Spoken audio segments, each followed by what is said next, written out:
পাখি কিচেনে আপনাদের সকলকে স্বাগত।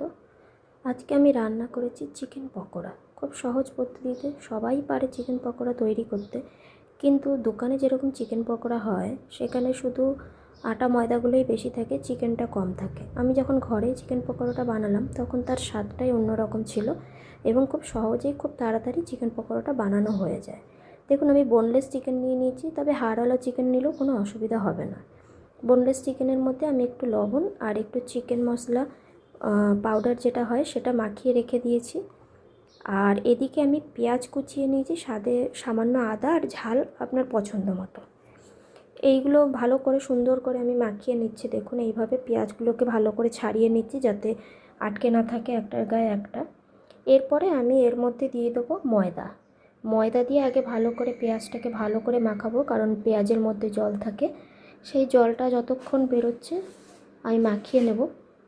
মাখিয়ে নিই, তারপরে আমি অল্প অল্প জল দিয়ে ময়দাটাকে মাখবো। একটা থকথকে একটা ব্যাটার তৈরি করে নেব, একদম গোলাবো না, কারণ এর মধ্যে আমি এখন চিকেনগুলোকে দেব। চিকেনগুলোকে দিয়ে চিকেনের মধ্যে যাতে এই ব্যাটারটা ভালো করে মিশে যায়, দেখুন এইভাবে যাতে মিশে যায় সেইভাবেই আমি চেষ্টা করব। সুন্দর করে মাখিয়ে নেব।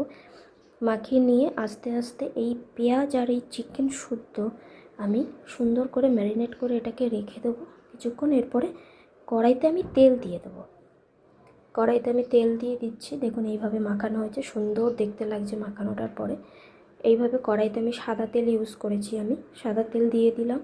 দিয়ে তেলটাকে আমি হালকা গরম করেছি, পুরো একদম বিশাল গরম করে নিইনি, অল্প গরম করে নিয়েছি। অল্প গরম করে তার মধ্যে আমি একটা একটা করে চিকেন ছেড়ে দিচ্ছি। ছেড়ে দিয়ে এবার আমি ধীরে ধীরে মিডিয়াম আঁচে ভেজে নেব। দেখুন, একটু সময় লাগবে, এরকম লাল লাল হবে। উল্টে পাল্টে সুন্দর করে ভেজে নিচ্ছি যাতে ভেতরের চিকেনটাও সিদ্ধ হয়ে যায় আর পেঁয়াজগুলো যাতে কাঁচা কাঁচা না থাকে। কিন্তু পেঁয়াজগুলো পুরো পুড়ে যাবে না, পেঁয়াজগুলো একটু নরম হয়ে যাবে, যেগুলো মুখে পড়লে খেতে আরও সুন্দর লাগবে। সেইভাবেই আমি ধীরে ধীরে এটাকে ভেজে নেব সুন্দর করে লাল লাল করে। দেখুন, এইভাবে লাল লাল করে ভেজে নিয়ে আমি একটা একটা করে তুলে নেব। এইভাবেই আমি সব চিকেনগুলো পরপর ভেজে নেব। ভেজে নিলেই আমার তৈরি হয়ে যাবে চিকেন পকোড়া। আপনি যে কোনো চাটনির সাথে এটা খেতে পারেন, ধনেপাতার চাটনি হোক বা সস হোক, টমেটো চাটনি হোক, সব কিছুর সাথে এই চাটনিটা দারুণ লাগে।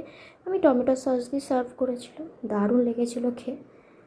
সবাইকে অনুরোধ থাকলো এইভাবে একবার ঘরোয়া পদ্ধতিতে চিকেন পকোড়া বানিয়ে দেখুন, দারুণ লাগবে খেতে।